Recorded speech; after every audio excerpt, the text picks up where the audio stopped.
Hey there, students. I'm going to talk to you a little bit about the 30 Years' War, which is the last major war of the Protestant Reformation and kind of wraps the whole thing up. Now, when was the 30 Years' War, first of all? It was from 1618 to 1648. And what do you know? 30 years. That's why we call it the 30 Years' War. Just a little tip, if you will remember 1648, then you can also remember when the war began. And 1648 is really one of those years that you should know in the context of Western civilization or European history because it's a turning point, because it's the end of the Protestant Reformation, so to speak. Now, where did it begin? The 30 Years' War began in the Holy Roman Empire, and most of it was fought in the Holy Roman Empire. As far as a little background, the Reformation, it happened, okay? This is really a war of the Reformation. You've got to understand that Martin Luther lived in the Holy Roman Empire. This is something that is a consequence of that and sort of wraps things up. Now, in 1555, all of the powers that be of the Holy Roman Empire, they got together at Augsburg and they established the Peace of Augsburg after fighting amongst themselves for about 30 years. And they established the principle of cuius regno, eius religio. Basically, they had the choice, whoever reigns his religion. And if they wanted to be Lutheran, they could be Lutheran. If they wanted to be Catholic, they could be Catholic. Now note, they could not be Calvinist. And this is going to be a point of contention because Calvinists really aren't going to care whether their religion is illegal or not. The 30 Years' War is divided into 4 phases. First of all, the Bohemian phase. Second, the Danish phase. And keep in mind that in these early phases, this is a local and religious conflict. But it's going to expand into the Swedish phase and the French phase. Now, these phases become increasingly continental and political. So Bohemian, Danish, Swedish, and French. These are the 4 phases of the 30 Years' War.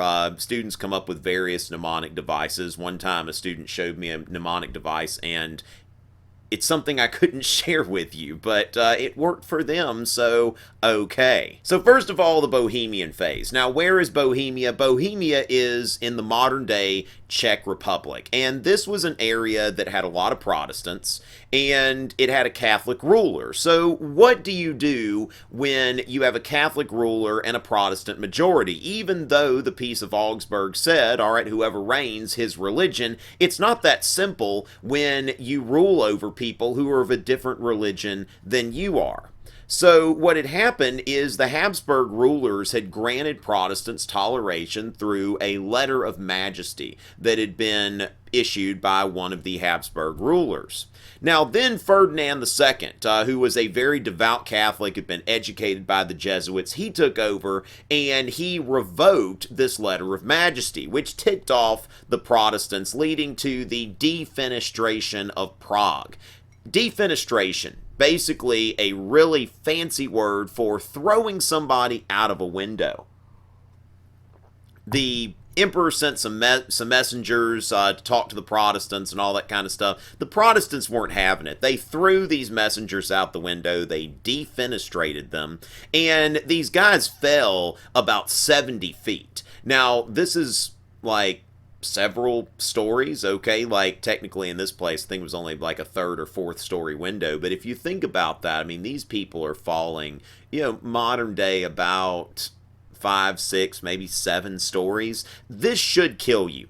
Didn't kill them. Now, there were competing views about this. There were Catholics who said, well, they'd been saved by the intercession of the Virgin Mary and the angels and all of that kind of stuff. And then the Protestants said that's nonsense. There was really just a big pile of manure at the bottom that they fell into, and that's what saved them. So regardless, though, these guys survived a pretty amazing fall. And Ferdinand II's thinking, hey, these Protestants better recognize they can't just send my messengers out of windows into big piles of crap or the arms of the angels or whatever they fell into. And Ferdinand confronted the Bohemians, the Battle of White Mountain, which was a decisive Catholic victory, all right? So this is something that could have been just a local conflict, and there you go. And at this point, if we were to think of this as a ball game, the Catholics would have 1 point on the board, the Protestants 0. Then there's the Danish Phase. Now keep in mind, Denmark is immediately north of modern Germany, the Holy Roman Empire, back then, and the King of Denmark actually ruled some places in the Holy Roman Empire, and he was a Protestant. So he's thinking like, okay, let me get involved here and try to help my fellow Protestants. So the Lutheran King of Denmark comes into the Holy Roman Empire, and then he is just straight up owned by this guy Wallenstein, who is a mercenary that is working for the Habsburgs. HRE, hold it down! I'm sorry, I was watching that video, that little POP thing. My students get me to watch all kinds of crazy stuff. Was watching that at the time when I made this, so just bear with me. Pope Squad!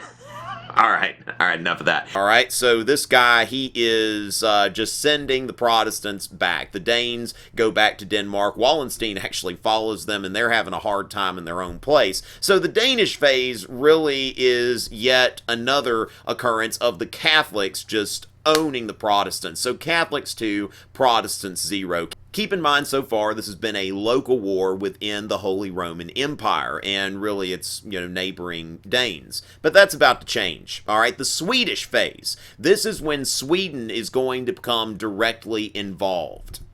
And Gustavus Adolphus, if you only remember one person from the 30 Years' War, Gustavus Adolphus is who you need to remember. He was the Lutheran king of Sweden, and his involvement really makes a difference here, getting involved in a war that's being dominated by Catholics, and he comes in as a Protestant military mastermind. All right, and Gustavus Adolphus is riding 30.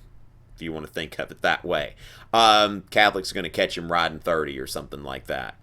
Gonna catch me riding 30. And Gustavus Adolphus is often referred to as the father of modern warfare. The reason for this being is that he was one of the first people to use mobile artillery on the battlefield. These are cannons that you can move during a battle. Before his time, cannons were so big that you would not be able to move them during a battle. You could place them, and then they were pretty much going to stay where they were. But Gustavus Adolphus at the Battle of Breitenfeld confronts the Catholics, and it's not going so well for him at first, but Gustavus Adolphus is able to turn and watch this mobile artillery on this map. You're going to see that he moves his cannons to go where he needs them in the battlefield at that time. So this is why he has this reputation as the father of modern warfare. And while Gustavus Adolphus is fighting as the Protestant leader, he's receiving support from the French. So it's important to note this relationship. In this Swedish phase of the war,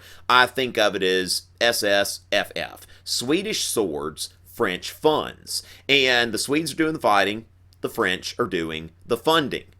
Now, say what? Okay, the Pope's confused here, because remember that France is a Catholic country. And why is France helping the Protestants? Don't they know what religion they are and that sort of thing? Did they forget? Well, actually, they didn't. Remember this concept of politique that was championed by people such as Henry IV of Navarre and Cardinal Richelieu. Now, Cardinal Richelieu was a churchman, but he's also the first minister of France, and he's got more important things to worry about than religion.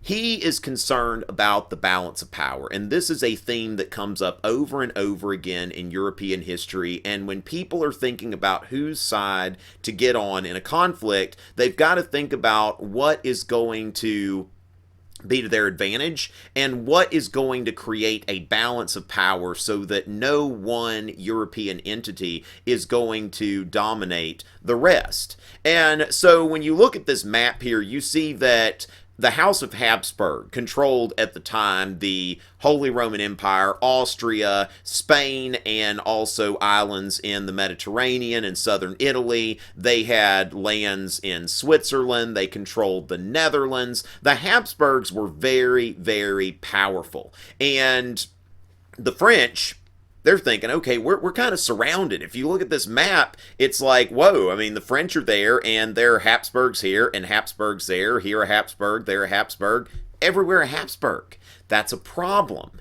So what happens here is the French are helping the Swedes. Well, they are until Gustavus Adolphus has to go and die in battle, actually led a cavalry charge. This guy was very hands-on like Alexander the Great, but, even the best leaders, the most hands-on leaders, they die. So Gustavus Adolphus's death is going to lead to the decline of Sweden's active leadership.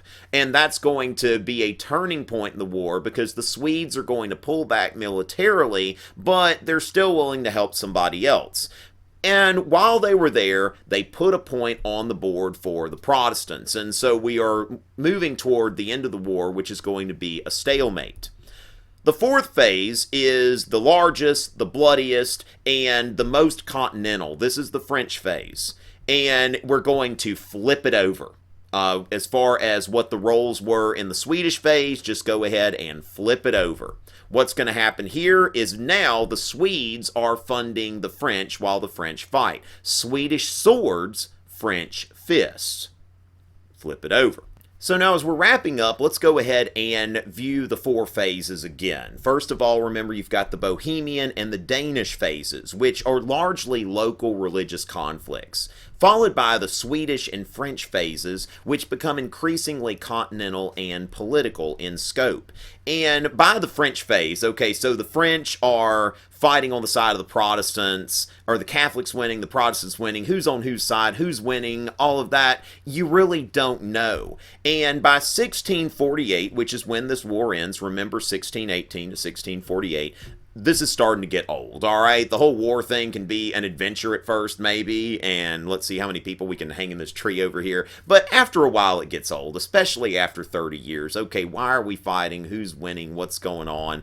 And they get together and kind of realize, all right, let's go ahead and make peace. And this war is kind of inconclusive. It's not like you can say this side won, this side lost. Now, there are going to be consequences of the war that certainly it's going to weaken the Habsburgs. It's going to strengthen France, but there's not really a winner. They get together at Westphalia in 1648 and sign the Peace of Westphalia, which first of all, weakens the Holy Roman Emperor. The Holy Roman Emperor now has no control over the princes of the empire, which is going to lead Voltaire later on to say the Holy Roman Empire is neither holy, nor Roman, nor an empire. And then the Spanish Habsburgs, who had had control over the Dutch Netherlands, the Dutch Netherlands are now going to be independent. The Spanish will hold on to part of it, but then part of it's going to be independent. So that weakens the Habsburgs. Then Brandenburg is going to gain territory. This is going to lead to the rise of Brandenburg Prussia, which is going to be the foundation for a unified German state later on. So the 30 Years' War is really starting this process that's going to lead a few hundred years later to the unification of Germany.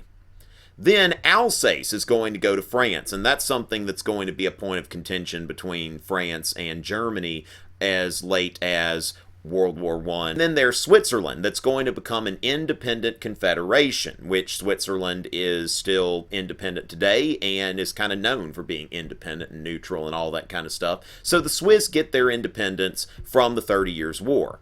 And then, just in general, the Holy Roman Empire as an institution is weaker than it was before the 30 Years' War. And the balance of power is going to tip a little more toward France, a little bit away from the Habsburgs. So keep in mind that France is now an ascendant power, and then the Holy Roman Empire is a declining power. That's important to note here. And then Calvinism is accepted. Remember, Calvinism was a bit of a problem here in the sense that there were lots of Calvinists in the Holy Roman Empire, but then they weren't allowed to practice their religion. And speaking of the rise of Prussia-Brandenburg, the rulers of Prussia-Brandenburg were Calvinist, even though most of the people of Brandenburg were Lutheran. So this is something where now you have three religions that are acceptable: the Catholic religion, the Lutheran religion, and the Calvinist religion. And then, on top of everything else, freedom of private worship. If somebody's not getting in the way or causing a lot of trouble, then let's just leave them alone. We don't want to fight over religion anymore, all right? Killing people because of what religion they are is stupid. All right, and Europeans are finally starting to realize that after centuries of killing each other because of religion. So this is something that is a big turning point for Europe, is that they agree that, that wasn't such a good idea. So this is the last major religious war in Europe, on a continent that had had dozens of religious wars over the centuries. And it is also the end of violence accompanying the Protestant Reformation. So we can kind of bring the Reformation to a close as far as something that causes contention and that sort of thing. So that about wraps us up. If you like what you heard, if this helped you, subscribe, visit my website, tomrichey.net. I'm on Twitter, Instagram, Facebook, like, dislike, all of that. Comment, please. Let me hear from you. I'll be back soon. Until next time.